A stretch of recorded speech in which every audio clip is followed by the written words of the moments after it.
चलिए, यह आपका चैप्टर है समकालीन दक्षिण एशिया। समकालीन दक्षिण एशिया। समकालीन दक्षिण एशिया। ये आपके पॉलिटी का 5वां अध्याय है। कितना अध्याय है? चलिए यहाँ देखिए परिचय में क्या दिया हुआ है। आइए अब हम शीत युद्ध के दौर में विश्व के एक बड़े फलक पर हुए बदलावों से नज़र हटाकर अपना ध्यान अपने क्षेत्र यानी दक्षिण एशिया की ओर मोड़े। देखो, दक्षिण एशिया जिधर भारत है, पाकिस्तान है, नेपाल है, भूटान है, श्रीलंका है, मालदीव है, बांग्लादेश है, उसको कहते हैं दक्षिण एशिया। दक्षिण में जो हिंद महासागर के सटा हुआ है। कहता है 20वीं सदी के आखिरी सालों में जब भारत और पाकिस्तान ने खुद को परमाणु शक्ति संपन्न राष्ट्रों की बिरादरी में बैठा लिया तो यह क्षेत्र अचानक पूरे विश्व की नज़र में महत्वपूर्ण हो उठा। देखिए, जब भारत में परमाणु नहीं था, यानी बहुत बड़ा हथियार नहीं था, तो कोई ध्यान नहीं दे रहा था। लेकिन जैसे भारत के पास 1998 में, यानी 1998 का मतलब हो गया 20वीं शताब्दी की आखिरी में, ठीक है ना, परमाणु परीक्षण कर लिया भारत ने, जिसका नाम था स्माइलिंग बुद्धा। और भारत को देख करके कौन कर लिया? पाकिस्तान ने भी। तो दुनिया का नज़र किस पर आ गया? भारत और पाकिस्तान की ओर। भारत और पाकिस्तान की ओर। और भारत पाकिस्तान दोनों बिरादर बन गया। बिरादर का मतलब दयादर होता है। क्यों? क्योंकि दोनों के पास परमाणु बम हो गया। स्पष्ट ही विश्व का ध्यान इस इलाके में चल रहे कई तरह के संघर्षों पर गया। जब लोग उधर देखा तो न सिर्फ शक्ति को देखा, बल्कि यह भी देखा कि उधर क्या क्या चल रहा है। क्या क्या चल रहा है? इन क्षेत्रों के देशों के बीच सीमा और नदी जल के बंटवारे को लेकर विवाद कायम है। इधर देखने से पता चला कि यहाँ क्षेत्रीय विवाद है। एक देश दूसरे देश से क्या कर रहे हैं? उलझे हुए हैं। इसके अतिरिक्त विद्रोह यहाँ हो रहा है। यहाँ जातीय संघर्ष देखा। यहाँ के लोग जाति जाति के नाम पर क्या कर रहे थे? लड़ रहे थे। और संसाधनों के बंटवारे को लेकर होने वाले झगड़े भी है। यहाँ पर संसाधन यानी अपने पास जो भूमि है उनको बंटवारे को लेकर विवाद है। इन वजहों से दक्षिण एशिया का इलाका बड़ा संवेदनशील है और अनेक विशेषज्ञों का मानना है कि आज विश्व में यह क्षेत्र सुरक्षा के लिहाज से खतरे के आशंका वाला क्षेत्र है। और विशेषज्ञों का कहना यह है, ये जो दक्षिणी दुनिया, इसी क्षेत्र को कहा गया, ये दक्षिण एशिया को ही दक्षिणी दुनिया भी कहा गया, इधर के देश को ही। और ये साथ साथ ये भी कहा गया कि इधर बहुत ज़्यादा क्या है? असुरक्षा है। इधर क्या है? असुरक्षा है। कि आज साथ ही एक बात और है, कहता इस इलाके के बहुत से लोग इस तथ्य की निशानदेही करते हैं कि दक्षिण एशिया के देश अगर आपस में सहयोग करें तो यह क्षेत्र विकास करके समृद्ध बन सकता है। देखो, बहुत विशेषज्ञों का यह भी कहना है कि दक्षिण एशिया के देश अगर एक दूसरे को सहयोग करे तो ये बहुत आगे बढ़ सकता है। लेकिन ये ठहरा बकलोल, बेवकूफ़, अशिक्षित आदमी को मिल के रहने के लिए कहिएगा तो नहीं मिल के रहेगा, और अकेले रह कर क्या करेगा? सबसे मार खाएगा, लाजूता खाएगा। तो दक्षिण एशिया के जो देश है वो क्या है? अशिक्षित है। दक्षिण एशिया के देशों में क्या है? अशिक्षा है, जिस वजह से ये एक साथ मिल के रहता नहीं है। इसी वजह से इसका विकास होता। अगर मिल के रहता तो ये समृद्ध बन जाता। इस अध्याय में हम दक्षिण एशिया के देशों के बीच मौजूद संघर्षों की प्रकृति और इन देशों के आपसी सहयोग को समझने की कोशिश करेंगे। हम यहाँ पर इस चैप्टर में ये देखेंगे कि दक्षिण एशिया में जितने भी देश है, चाहे वो भारत हो, पाकिस्तान हो, नेपाल हो, बांग्लादेश हो, भूटान हो, श्रीलंका हो या मालदीव हो, यहाँ की क्या समस्याएं हैं, इसका विकास कैसे होगा, इसका अपने पड़ोसी देशों के साथ कैसा संबंध है, सारी बातों देखने का क्या करेंगे? प्रयास करेंगे। दक्षिण एशिया के देशों की घरेलू राजनीति से इन झगड़ों या सहयोग का मिजाज तय होता है अथवा वह इनके मूल में है। इस वजह से अध्याय में पहले दक्षिण एशिया का परिचय दिया जाएगा और कुछ देशों की घरेलू राजनीति की चर्चा की जाएगी। हम यहाँ पर यह भी देखेंगे, अलग अलग देश में चलेंगे, अलग अलग देश में चलेंगे और फिर अलग अलग देश में जा कर के वहाँ उस देश की राजनीति के बारे में समझने का क्या करेंगे, प्रयास करेंगे। उस देश की राजनीति, जैसे हम डायरेक्ट चलेंगे एक बार यहाँ से नेपाल, सभी लोग बढ़िया से बैठे रहना, नहीं तो नहीं बैठेगा तो रास्ता में गिर जाएगा, इसीलिए सीट बेल्ट लगा के बढ़िया से क्या करना, बैठ जाना। हाँ, ड्राइवर मैं हूँ, कोई रास्ता में गिरे ना, गिरेगा तो ड्राइवर का उसको कोई ध्यान रखता भी नहीं है, इसके लिए खलासी रहता है, कंडक्टर आता है, ठीक है ना। तो आप लोग बढ़िया से बैठिए, हम आपको डायरेक्ट यहाँ से उठा के कहाँ ले चलेंगे, श्रीलंका, जहाँ सीता मैया गई थी, ठीक है ना। और हम आप लोग को डायरेक्ट कहाँ ले चलेंगे, श्रीलंका। आपको हम यहाँ से ले चलेंगे सीधे कहाँ पता है, नेपाल, पाकिस्तान, म्यांमार, अभी ले चलेंगे। चित्र को पहले देख लीजिए, हाथों में झंडा, अच्छा एक देश का झंडा नहीं है, कई देश का झंडा है, ये देख रहे हैं ना, यह एक देश का झंडा है कि कई देश का झंडा है। येगेन डेलार्को ने सन 1830 में एक पेंटिंग बनाई थी, इसका शीर्षक था liberty ending the people. Painting में स्वतंत्रता की देवी को जनता की अगुवाई करते हुए चित्रित किया गया था। क्या स्वतंत्रता की देवी है? यहाँ दिया गया चित्र उसी पेंटिंग का सुभाष राय कृत रूपांतरण है। Himalaya south Asian, January 2007, the south Asian trust Nepal से संभाल लिया गया है, यानी यह चित्र वहाँ से लिया गया है।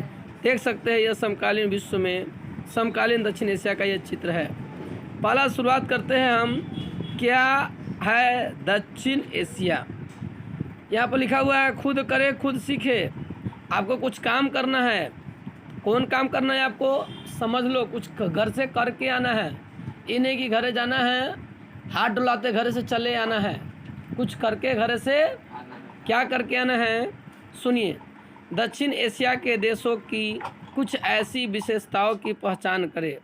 दक्षिण एशिया में जो देश है ना, उसकी विशेषता के बारे में आपको बताना है, उसके विशेष पहचान बताना है, जो इस क्षेत्र के देशों में तो समान रूप से लागू होती है, परंतु पश्चिम एशिया अथवा दक्षिण पूर्व एशिया के देशों में लागू नहीं होती है।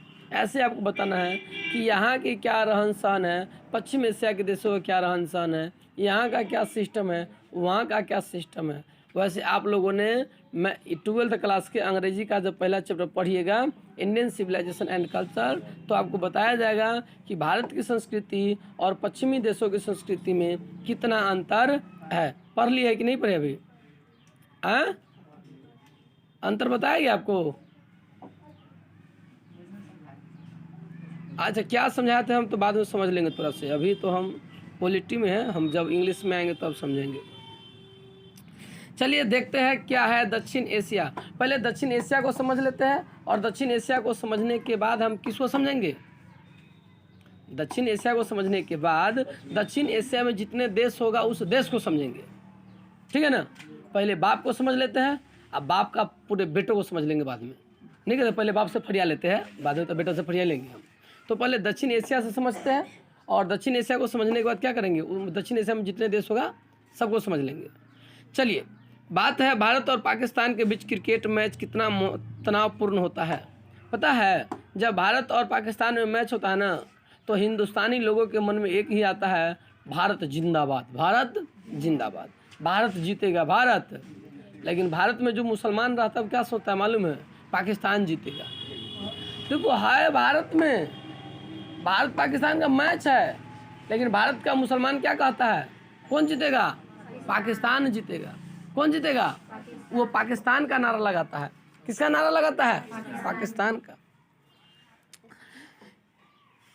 कहता है यह हम बखूबी जानते हैं, यानी बढ़िया से जानते हैं। हमने यह भी देखा कि क्रिकेट मैच देखने के लिए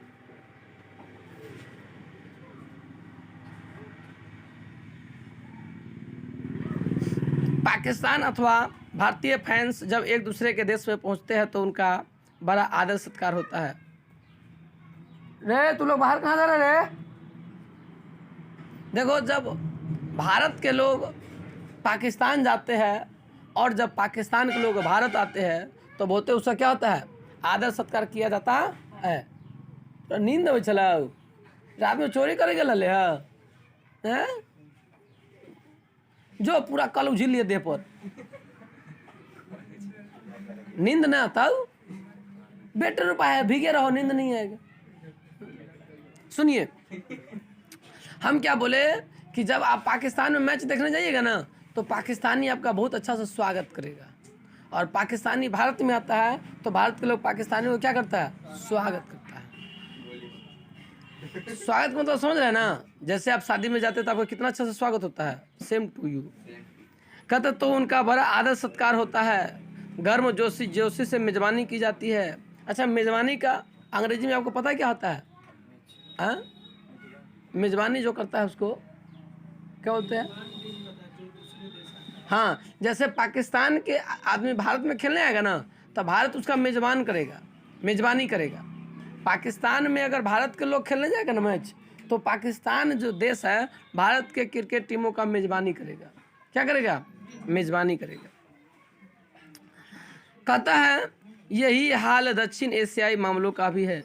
जब दूसर क्षेत्र के लोग दक्षिण एशिया में आता है तो दक्षिण एशिया उसका स्वागत करता है, और दक्षिण एशिया के जब दूसरे जगह जाता है तो दूसरे देश वाला दक्षिण एशिया का क्या करता है, स्वागत करता है।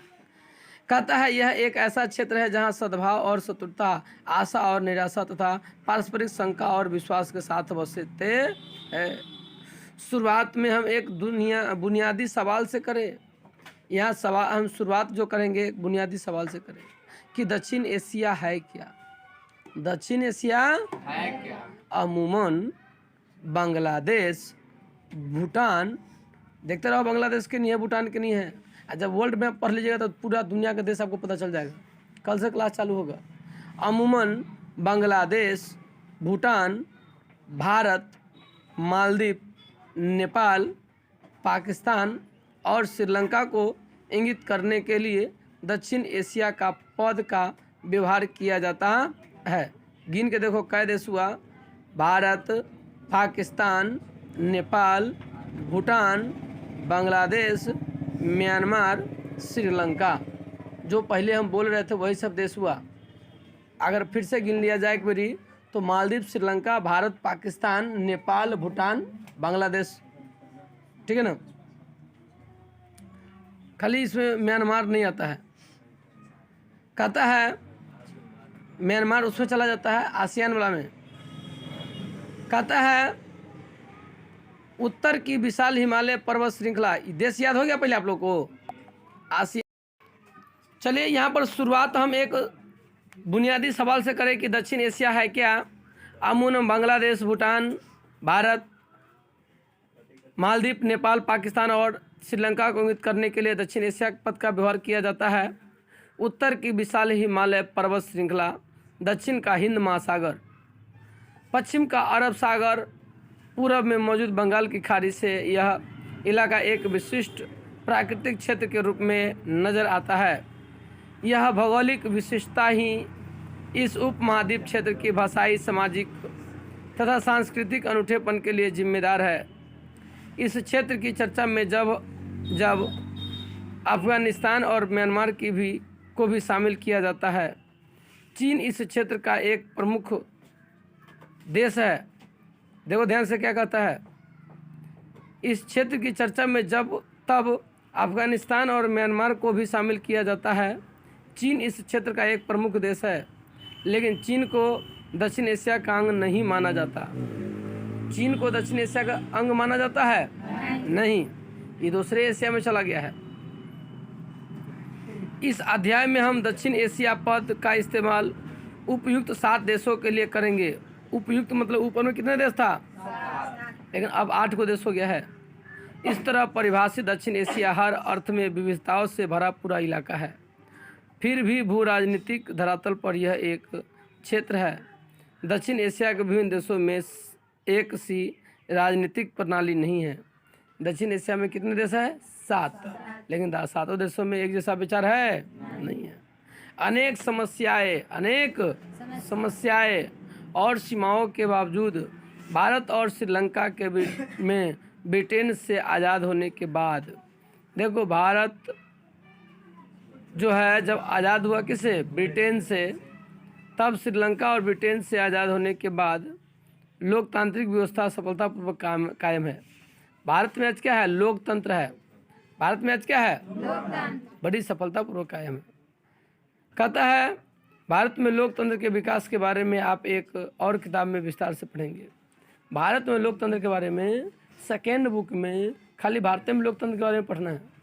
खाली भारत में कभी पढ़ना है, लोकतंत्र, पूरा किताब खाली भारत के बारे में पढ़ना है।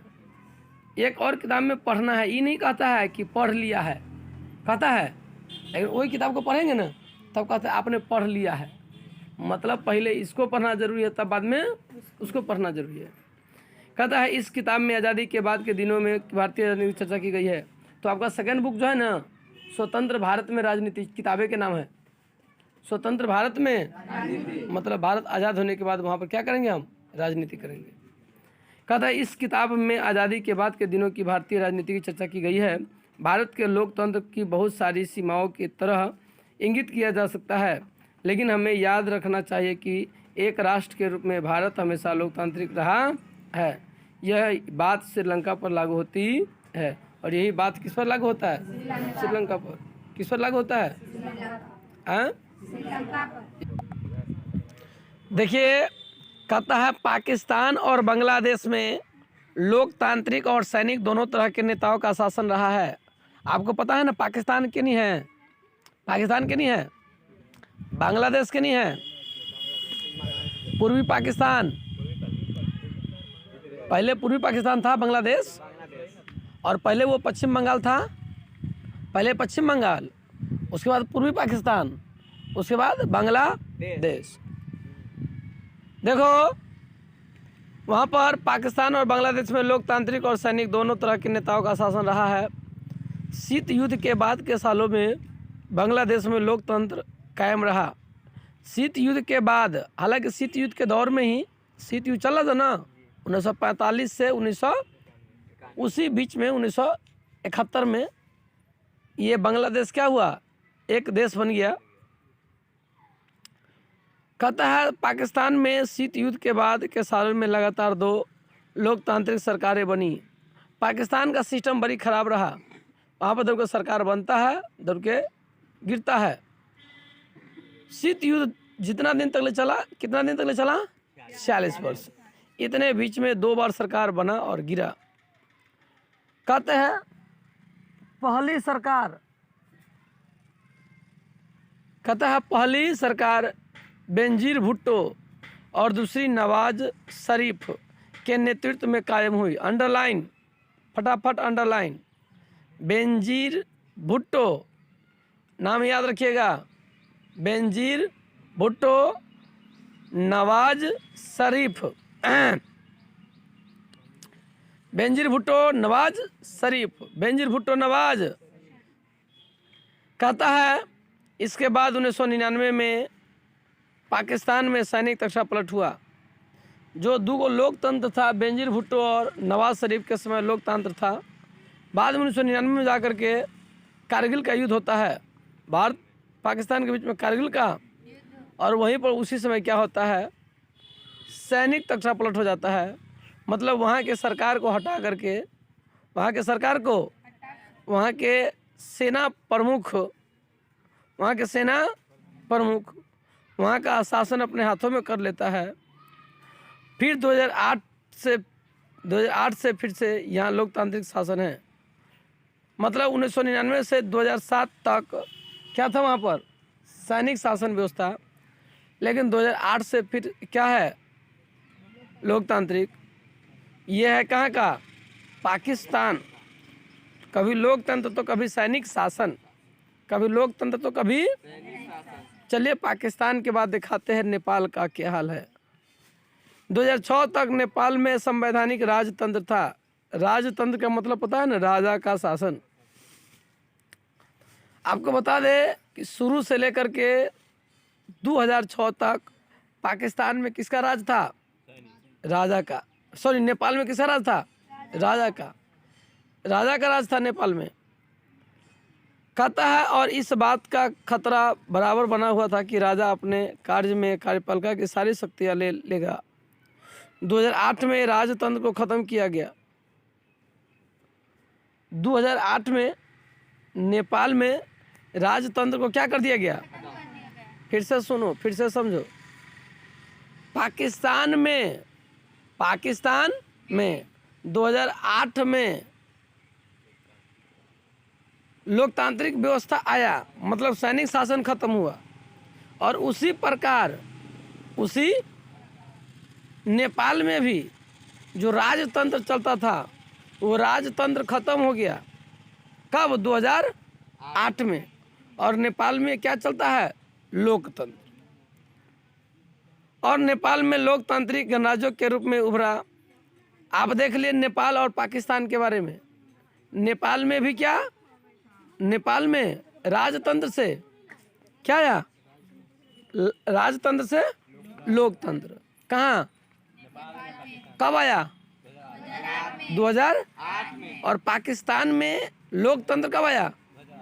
2000। अच्छा, पाकिस्तान में किसको हटा करके लोकतंत्र लाया गया?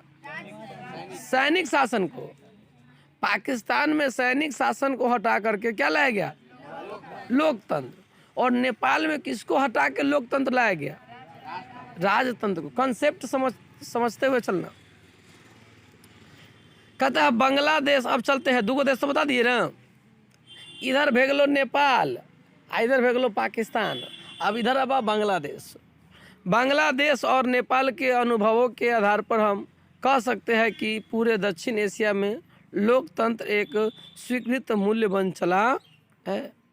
दक्षिण एशिया के दो सबसे छोटे देशों में भी ऐसे ही बदलाव की बयार बह रही है। कथी? चलो, बदलाव की बयार का मतलब है कि सब बदल रहा है तो हम भी बदल जाएंगे, उसको बयार कहते हैं। मतलब सब जनी बह गया, हम उन्हें बह जाए। कहता है भूटान 2008 में संवैधानिक राजतंत्र बन गया। अभी आपको बोले हैं भूटान भी 2008 में क्या बन गया?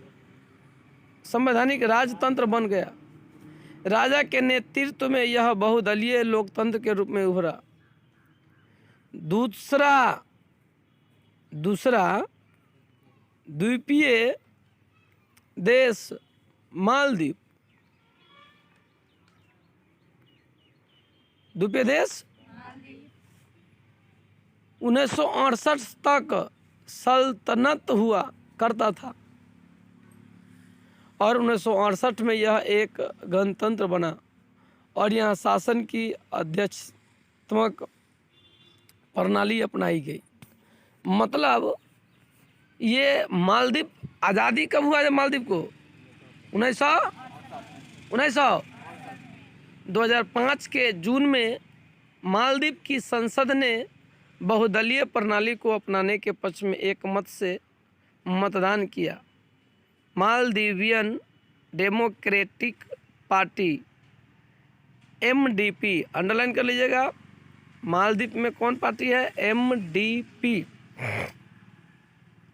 MDP का देश के राजनीतिक मामलों में दबदबा है। MDP ने 2018 में हुए चुनावों में जीत हासिल की। मालदीव में की कौन सी पार्टी है? MDP। और यही पार्टी वहाँ पर क्या किया है? जीत हासिल किया है। कहाँ पर? मालदीव। पता होना चाहिए दुनिया में सबसे नीचा देश कौन है? दुनिया में सबसे नीचा देश। चलिए हम अभी किस किस देश के बारे में आपको बता रहे हैं।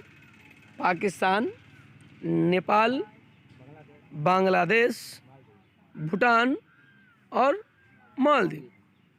आगे देखते हैं। दक्षिण एशिया में लोकतंत्र का रिकॉर्ड मिला जुला रहा है। दक्षिण एशिया में लोकतंत्र का रिकॉर्ड जो है ना, मिला जुला है, लगातार नहीं है। कभी आओ सनम, कभी जाओ सनम, कभी आओ सनम, कभी जाओ सनम। ऐसे है ना, कभी लोकतंत्र, कभी राजतंत्र, कभी लोकतंत्र, कभी सैनिक शासन। क्या हो गया? आओ सनम। इसलिए इसको कहते हैं मिला जुला। क्या बोलते हैं? इसके बावजूद दक्षिण एशियाई देशों की जनता लोकतंत्र की आकांक्षाओं में सहभागी है। इस क्षेत्र के 5 बड़े देश में हाल में ही किए गए एक सर्वेक्षण से यह पता चला है कि सर्वेक्षण से यह जाहिर हुआ है कि इन 5 देशों में लोकतंत्र को व्यापक जन समर्थक हासिल है। इन देशों में हर वर्ग और धर्म के आम नागरिक लोकतंत्र को अच्छा मानते हैं।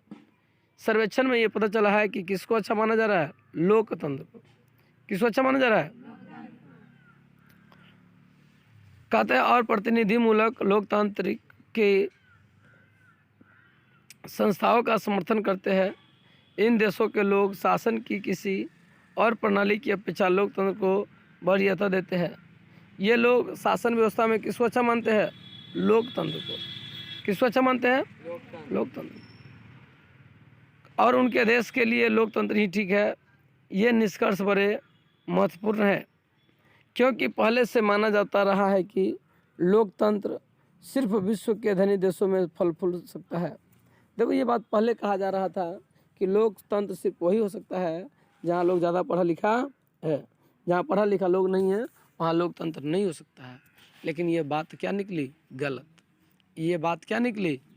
ऐसा नहीं, ऐसा नहीं। लोकतंत्र कहीं भी हो सकता है। समझदारी का होना बहुत ज़्यादा क्या है? जरूरी है। इस लिहाज से देखें तो दक्षिण एशिया के लोकतंत्र के अनुभवों से लोकतंत्र की वैश्विक कल्पना का दायरा बढ़ा है। इस हिसाब से अगर देखा जाए तो लोकतंत्र का दायरा अभी क्या हो रहा है? बढ़ रहा है। आज लोकतंत्र दुनिया के अन्य देशों में फैलते जा रहा है। आइए हम देखें कि भारत को छोड़कर दक्षिण एशिया के अन्य 4 बड़े देशों में लोकतंत्र का अनुभव कैसा रहा है। चार्ट में देखिए, यहाँ पर क्या दिया हुआ है और यहाँ नक्शा में लिखा हुआ है, लोकतंत्र को तानाशाही के ऊपर वरीयता। लोकतंत्र को तानाशाही के ऊपर वरीयता। लोकतंत्र का मतलब होता है लोगों का शासन, लोगों का राज। उस शासन के ऊपर तानाशाही। तानाशाही का मतलब गुंडागर्दी, जबरदस्ती। सुनिए, पाकिस्तान में सेना और लोकतंत्र। अगला हेडिंग, पाकिस्तान में सेना और। पाकिस्तान में पहले संविधान के बनने के बाद देश के शासन की बागडोर जनरल अयूब खान ने अपने हाथों में ले ली और जल्दी ही अपना निर्वाचन भी करा लिया। नाम याद रखना, अयूब खान। अयूब नाम है। पाकिस्तान में पहले संविधान बनने के बाद, जब पाकिस्तान में क्या बना? संविधान बना। जब पाकिस्तान में क्या बना? जब पाकिस्तान में क्या बना? संविधान बना। उसके बाद देश के शासन की बागडोर, मतलब पाकिस्तान का शासन अपने हाथ में ले लिया। कौन? अयूब खान। अपने हाथ में कौन लिया? और अपना निर्वाचन भी करवा लिया। उनके शासन के खिलाफ जनता का गुस्सा भड़का और ऐसे में उन्हें अपना पद छोड़ना पड़ा। जब वो अपना निर्वाचन करवा लिया ना, तब वहाँ के जनता का गुस्सा फूटा। तब वहाँ के जनता का क्या फूटा? किसके ऊपर गुस्सा फूटा? अयूब खान के ऊपर। अयूब के ऊपर किसका गुस्सा फूटा? जनता। कहाँ के जनता का? अयूब खान कहाँ के था? कैसे फूटा? और उसको अपना इतना गुस्सा पाकिस्तान के लोगों को हुआ, इतना गुस्सा हुआ कि अयूब खान को अपना पद छोड़ना। कहता है इसके बाद इससे एक बार फिर सैनिक शासन का रास्ता साफ हुआ। जैसे अयूब खान गया कि फिर सैनिक चढ़ गया। कौन चढ़ गया? और जनरल आहिया खान ने शासन की बागडोर संभाली और फिर सैनिक शासन किसके हाथों में चला गया? आहिया खान। किसके हाथों में? याहिया खान के हाथों में चला गया। कहता है याहिया खान के सैनिक शासन के दौरान पाकिस्तान को बांग्लादेश संकट का सामना करना पड़ा। याद रखिएगा, भारत पाकिस्तान में जो युद्ध हुआ था उसमें पाकिस्तान में सैनिक शासन था कि लोकतांत्रिक शासन था? तो वो कहना होगा उसमें पाकिस्तान में सैनिक शासन था और वहाँ के शासन था याहिया खान। याहिया खान। याहिया खान था। अंडरलाइन कर लीजिएगा, पाकिस्तान में बांग्लादेश युद्ध के समय वहाँ का शासक कौन था? याहिया खान। युद्ध के परिणाम स्वरूप पूर्वी पाकिस्तान टूटकर एक स्वतंत्र देश बना। कहिया? 1971 में। कहेगा बांग्लादेश नया देश कब बना? पहले वो क्या था? पूर्वी पाकिस्तान। पूर्वी पाकिस्तान टूटकर एक स्वतंत्र देश बना और बांग्लादेश कहलाया। क्या कहलाया? कहता है बांग्लादेश कहलाया।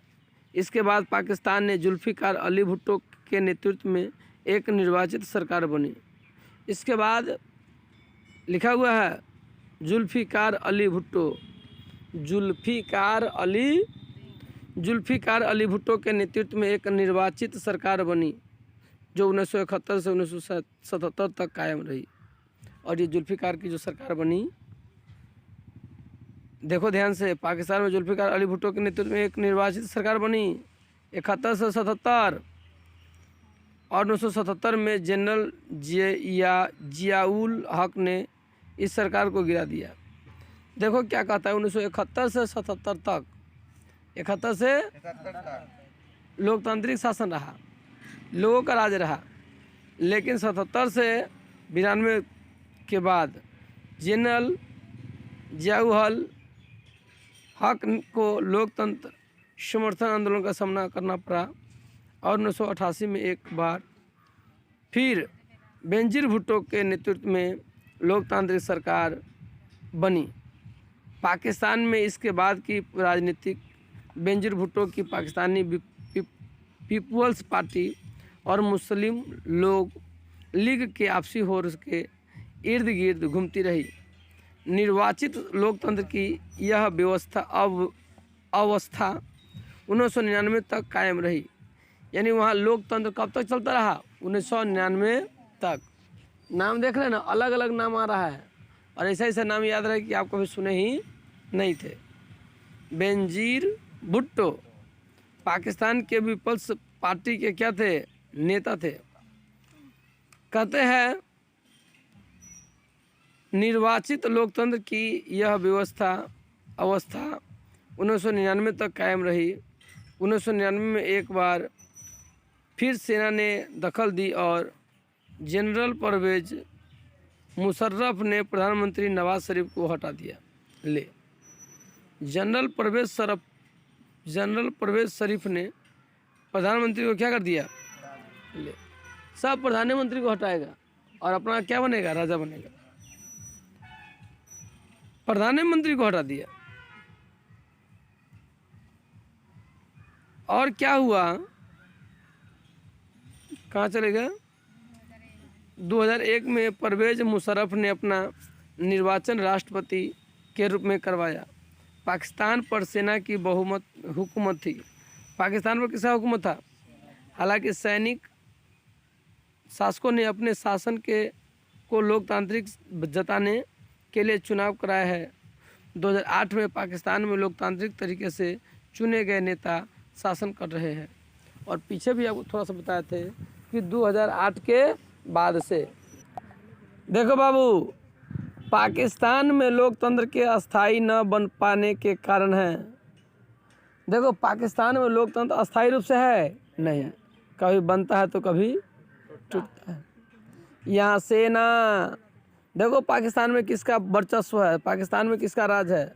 तो पाकिस्तान में सेना का बोलबाला है। वहाँ के जो सेना कहता है वही होता है। धर्मगुरु, मुसलमानों के धर्मगुरु, भूस्वामी यानी जमींदार जो कहेगा सो ही होगा। अभिजनों का सामाजिक दबदबा है। इसकी वजह से कई बार निर्वाचित सरकारों को गिराकर सैनिक शासन कायम हुआ। कई बार क्या हुआ? वहाँ के सैनिक शासन को गिरा दिया गया। पाकिस्तान की भारत के साथ तनातनी रहती है। सुनो ध्यान से, पाकिस्तान का किसके साथ तनातनी रहता है?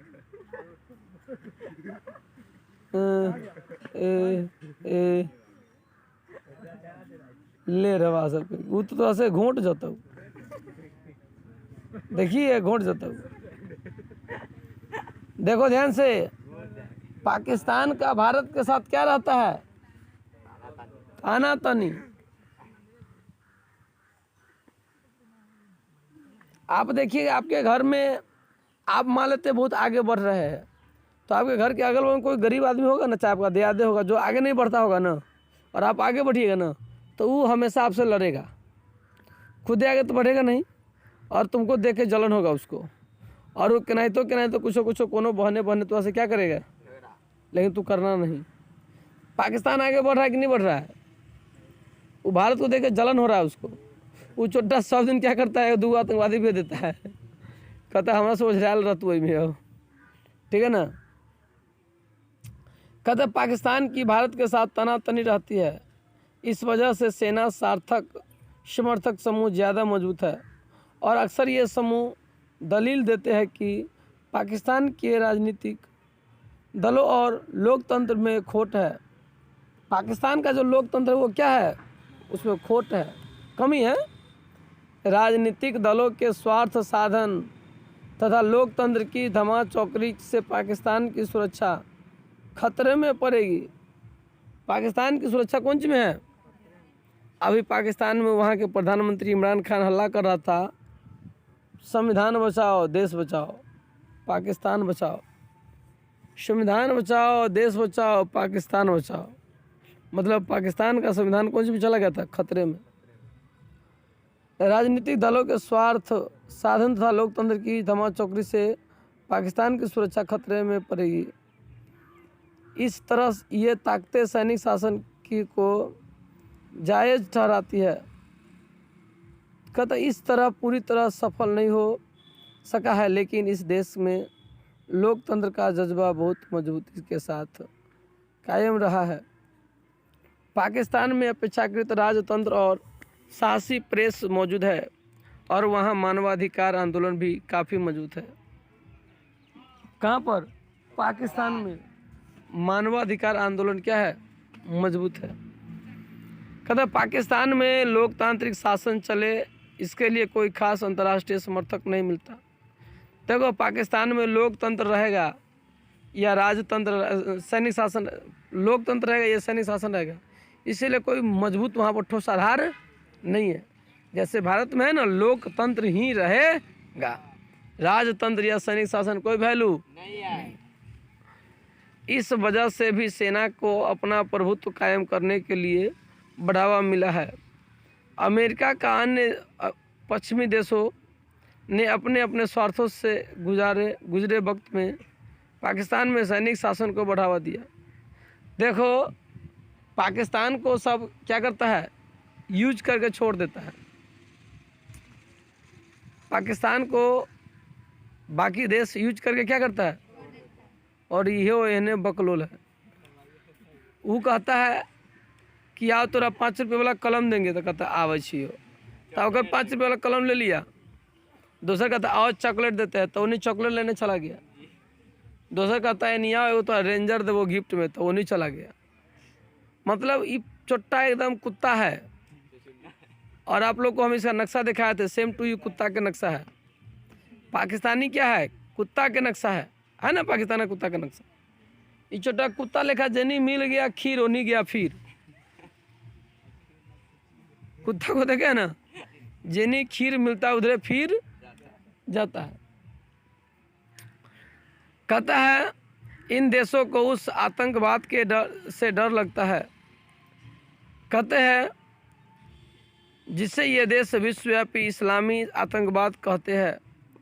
इन देशों को यह भी डर सताता है कि पाकिस्तान के परमाणु हथियार कहीं इन आतंकवादी समूहों के हाथ न लग जाए। पाकिस्तान को डर लग रहा है, कहीं हमरा से ज़्यादा बड़का शक्तिशाली कोनो आ गया ना, तो हमारे सब हथियार लेके चला जाएगा। जितना परमाणु बम रख लीजिए सब लेके हम चल जाए।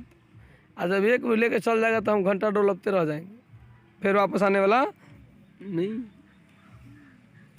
इन बातों के मद्देनज़र पाकिस्तान को ये देश पश्चिमी तथा दक्षिण एशिया में पश्चिमी हितों का रखवाला मानते हैं। दक्षिणी एशिया में क्या मानता है, रखवाला मानता है।